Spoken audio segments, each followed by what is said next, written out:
So the sales call, the freelancer sales call, it is a science, and you have to do it in order to get it right. What I find prior to these calls is you need to set up what your parameters are. What is it that you're not willing to do? What is it that you want to do? Because it's effectively a negotiation conversation. So working on your negotiation skills makes it so much easier, and knowing what your yes and your no is. One thing I always do is wear a nice shirt, show up early, and I have any presentation materials that I'm planning to go through already screen shared before the client even hops on the call.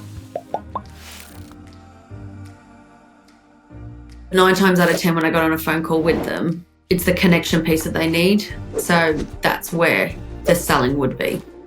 You're not like, pick me, pick me, pick me. You're just trying to figure out if you are truly the person that can help this client get from A to Z, right? And so keep that energy, keep that boss energy, keep I'm going to hold your hand through this conversation. I lead them through that call. I take them straight into a slide deck that I have.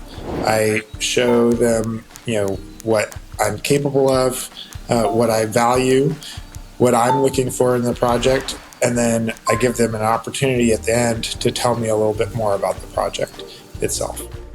On the call, as we're discussing it potentially may open up to more than I had initially thought of. So I have to be thinking in real time, what does this look like? How does this go? As you're finding out all of the things, all of their pain points, and you're writing them, you're listening, you say, okay, I can do this, I can do this, I can do this, right? Usually it's less about saying, no, you don't want to go where you just said you want to go. And it's more about doing the classic thing that you do in improv, which is yes and. So I talk to clients and I say, yeah, we can build what you're talking about, but on top of that, can you imagine if we also, built these features or added this additional tool to help your customers or your users? I have learned the hard way what not to do on sales calls. I haven't closed every deal that I've been, on the phone with. Like you have to practice. It's a muscle that you have to build. Sometimes I have not got it right. I've quoted way under and had to have bring a team on to execute the work, and it was not very profitable. But just telling them, being transparent about it and going, this will actually take more of a team. This is what it looks like. We can do it for this, or we can do it for that.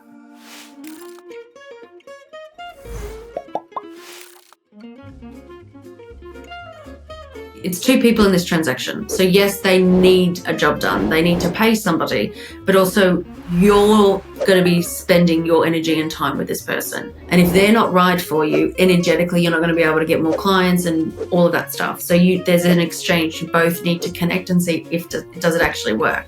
The way I see it is, if you want to have a long-lasting, successful client relationship, then you kind of need to look at it from a personal level of, can I see myself working with this person, interacting with this person, spending day in, day out with this client or with their team?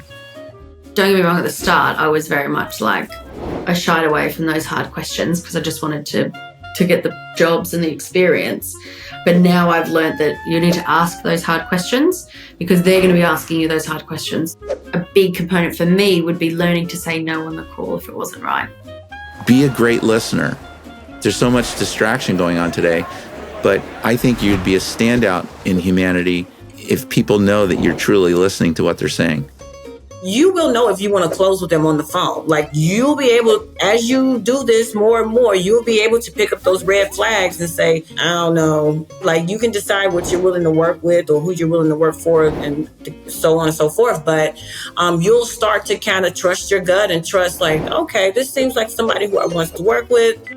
Every time now I get on a discovery call, within 5 seconds, I'll know if they're the right client. And at the end, they'll be like, you're perfect for me. And I'm like, I know, you're perfect for me. And it's a really beautiful connection because we're both like, I'm so glad I found you. And we're mutually both excited about this transaction. We get to spend time together building this, creating this, scaling this. What an incredible experience we're both going to have together. Don't miss out. Like and subscribe for more freelancing tips from Upwork. I'm a voice actor now. I'm going to add it to my skills on my Upwork profile.